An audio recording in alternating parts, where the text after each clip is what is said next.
The opening words are by Gary Snyder. Ah, to be alive on a mid-September morn, fording a stream, barefoot, pants rolled up, holding boots, pack on, sunshine, ice in the shallows, northern Rockies, rustle and shimmer of icy creek waters, stones turn underfoot, small and hard as toes, cold nose dripping, singing inside, creek music, heart music, smell of sun on gravel. I pledge allegiance. I pledge allegiance to the soil of Turtle Island and to the beings who thereon dwell. One ecosystem in diversity, under the sun, with joyful interpretation for all.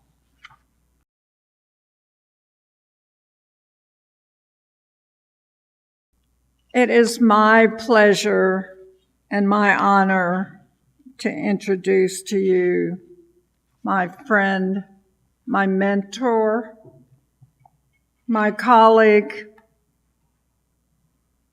who made me proud to have served in the military at a very young age.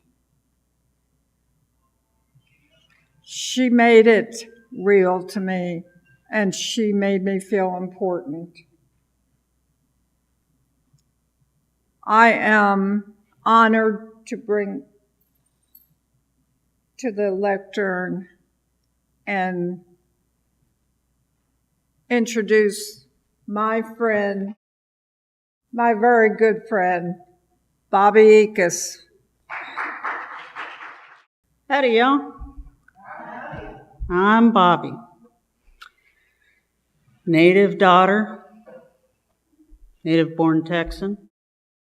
My relatives go back through colonial, pre-colonial America and pre-colonial Mexico.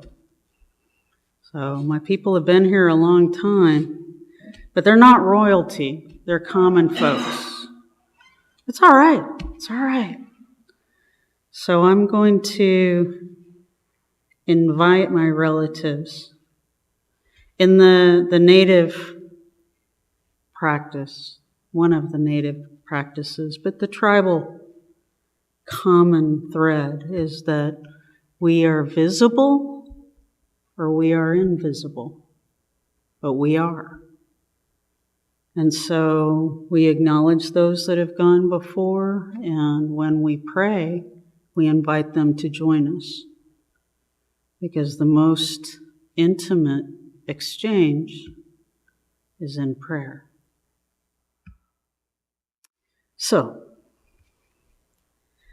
well, hey, well, hey, well, hey, well, hey, well,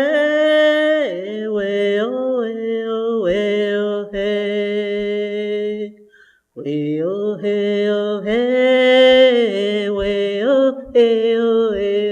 hey, Wakatanga Shemala Elohe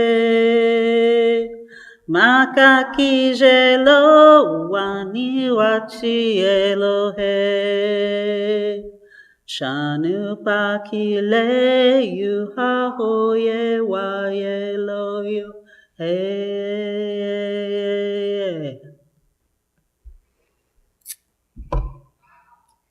And that is a Seeking a Vision song, or Hambletia. It's also a prayer song that's sung at the Sundance, the renewal ceremony that happens in the summer among the tribes. And basically there are two recognized communities, at least from the outside in. There is the powwow, which is the social gathering. And there are the traditional prayers.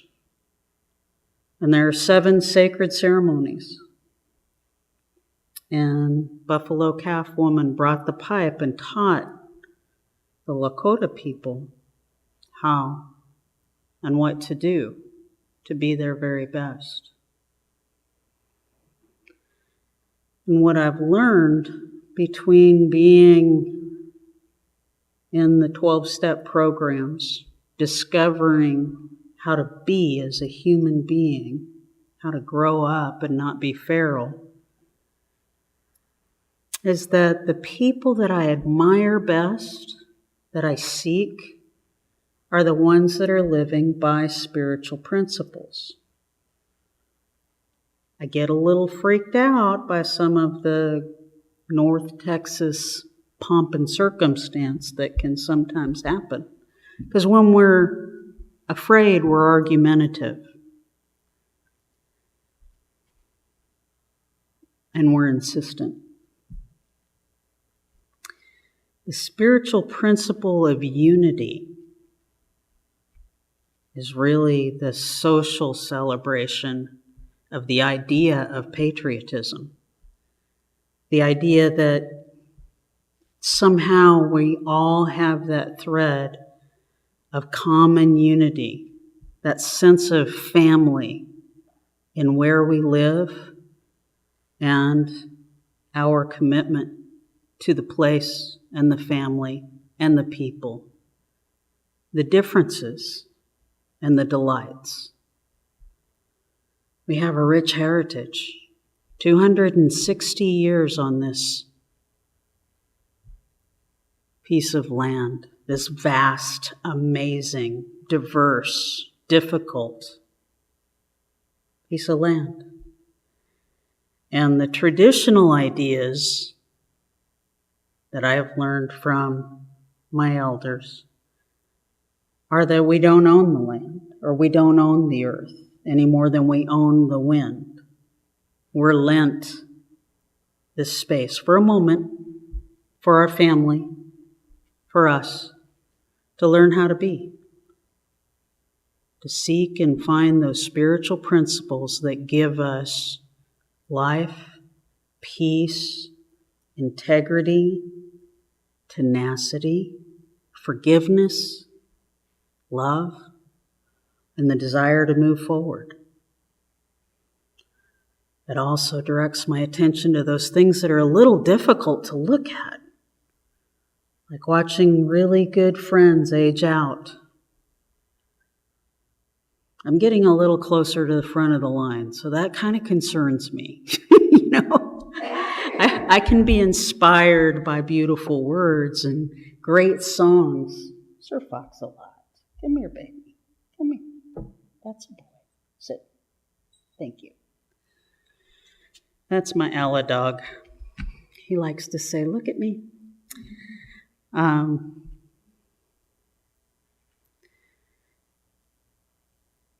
Coming to be of service, showing up after the feel-good of saying yes has passed. That's service. And that's a spiritual principle. It brings things in balance so that somehow I'm in cooperation with God's will. And I'm keeping a spiritual appointment that I wouldn't otherwise be available for if I had not said yes. It's the making of relatives. And we are all related. When we end a prayer, we usually say, Matakwi Oasi. We are all relatives. Or Amen. So, that being said, I can also let you know that the very same spiritual principles that I learned and love with all of my being, they're also present in this room. They're present in the rooms, the 12-step recovery rooms. The very first tradition of those programs is unity. To be able to see beyond the things that look different, that seem different. And everyone has a right and privilege to be here. So when I zoom out and I think of the idea of patriotism, my blood runs red, white, and blue. I don't know about you, but I'm a native Texas girl, and, I'm loud and proud. And I had been out of the closet for a couple of years, and as a young person, that was a while for me, because I hadn't grown a frontal lobe yet, and it was a big deal. It was a big deal. And I came to a place of acceptance with it. And then it came time to accept doing something worthwhile. And I prayed about it. And the answer that I got was to wear the uniform. And at the time that I enlisted in the Army, it was against the law to be gay. You could lose your job and go to prison if you were found out or eliminated by that possibility.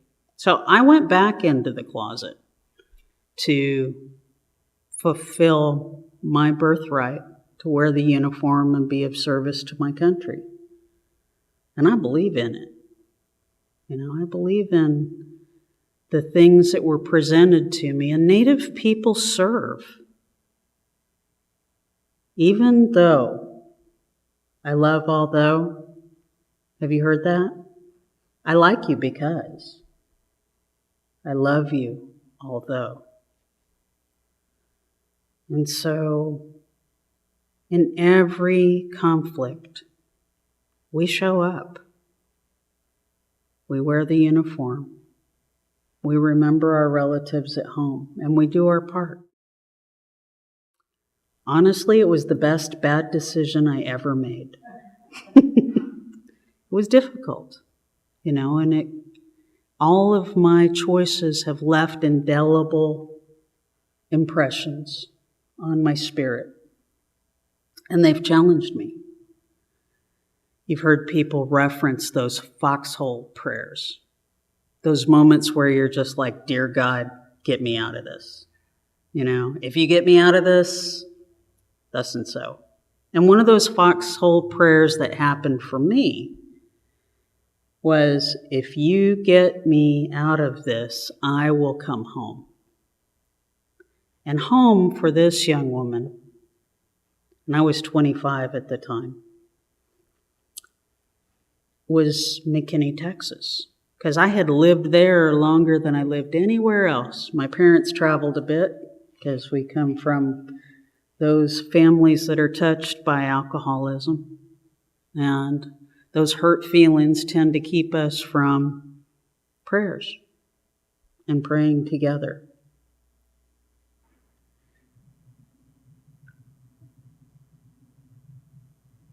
So I moved back to McKinney. It took me a little bit to put things in order. And it's been the best thing that's ever happened.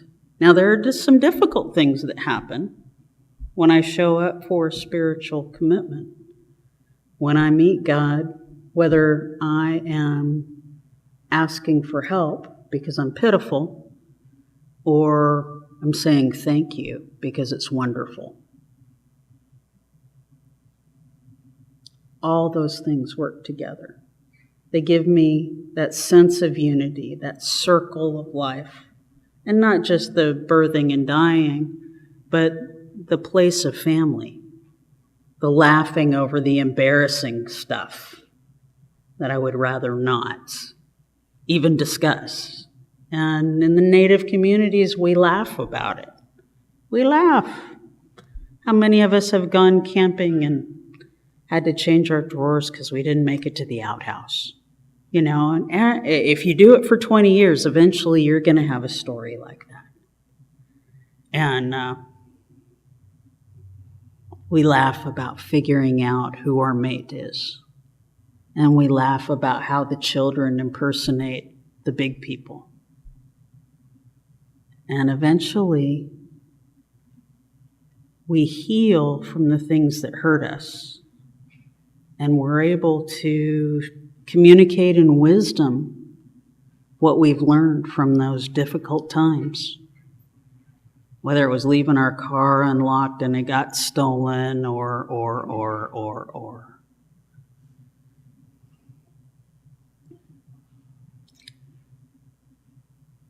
Sandy M. gave our community a gift. And it was that rejection is God's protection, and redirection to our highest and best good.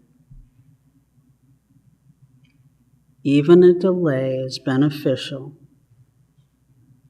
to calibrate my intentions, my timing, and my willingness to be the best version of what God needs me to be. Now, I don't know who God is, but I can see what God does, because there are entirely too many wonderful human beings that I get to acknowledge and love and frolic with and cross swords intellectually and on and on. But even a delay is beneficial. It's a tiny rejection. But sometimes I miss that car accident because I was late finding my keys. Rejection is God's protection and redirection to my highest and best good. And I show up and I take my place in the circle and I sing. And sometimes that rejection or that delay means I don't end up working for the church lady that's mad about her whatever, you know? Sometimes I am put in conflict and supervised by that same human being, and I get to pray for them. I get to ask for good health, good help. Because with those two things, anything is possible. And I come together in communities, many communities, and we support each other, and we accept each other.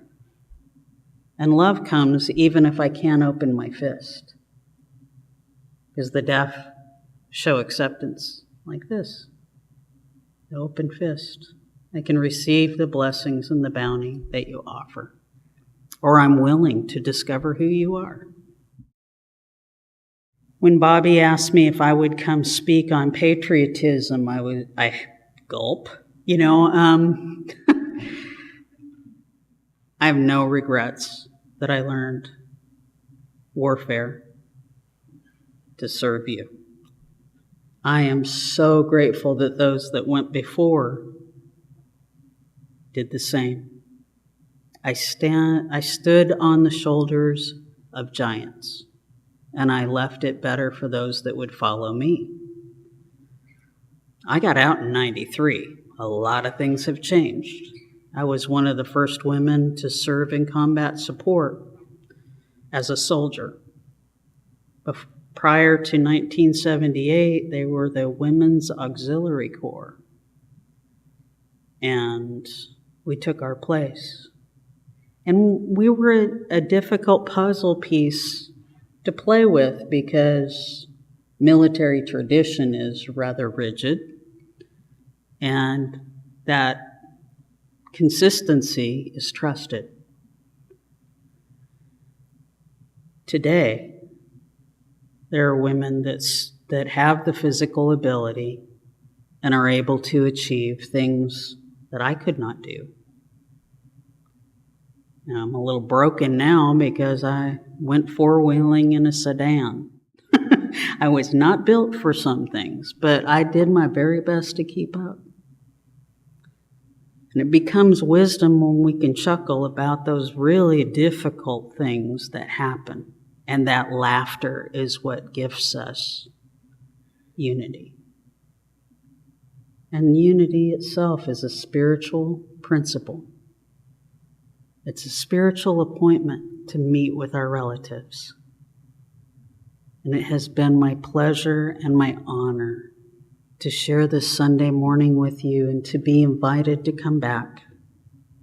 And I hope that there is some tiny piece of what I've shared that might help you as you touch the earth and walk forward into the rest of today. Ahoma takwiyasi.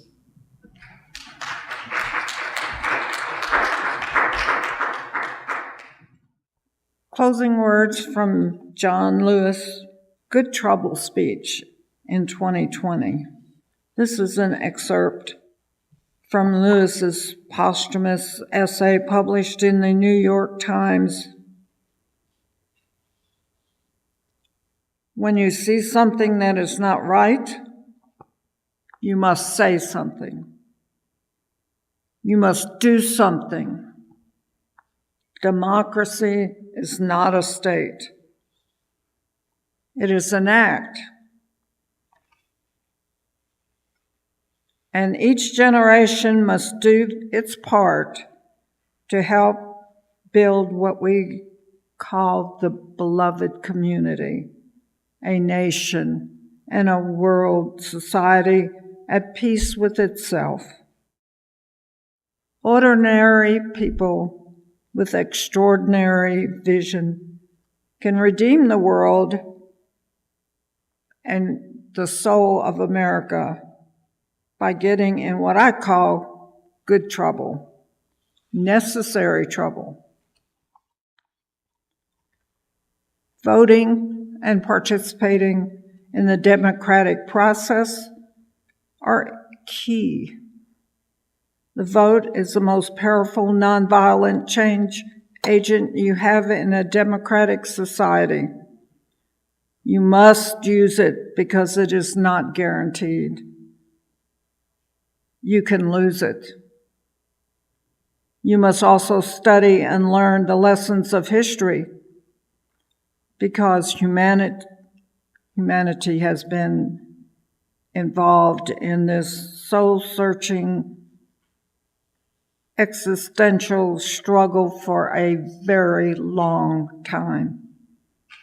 People on every continent have stood on your shoes through decades and centuries before you.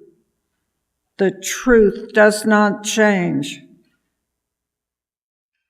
That is why the answers worked out long ago can help you find solutions to the challenges of our time. Continue to build union between movements, stretching across the globe, because we must put away our willingness to profit from the exploitation of others. Though I may not be here with you, I urge you to answer the highest calling of your heart and stand up for what you truly believe. In my life, I have done all I can to demonstrate that the way of peace, the way of love, and nonviolence is the more excellent way. Now it is your turn to let freedom ring. When historians pick up their pens to write the story of the 21st century, let them say that it was your generation who laid down the heavy burdens of hate at last, and that peace finally triumphed over violence, aggression, and war. So I say to you, walk with the wind. Brothers and sisters, and let the Spirit of peace and its power of everlasting love be your guide.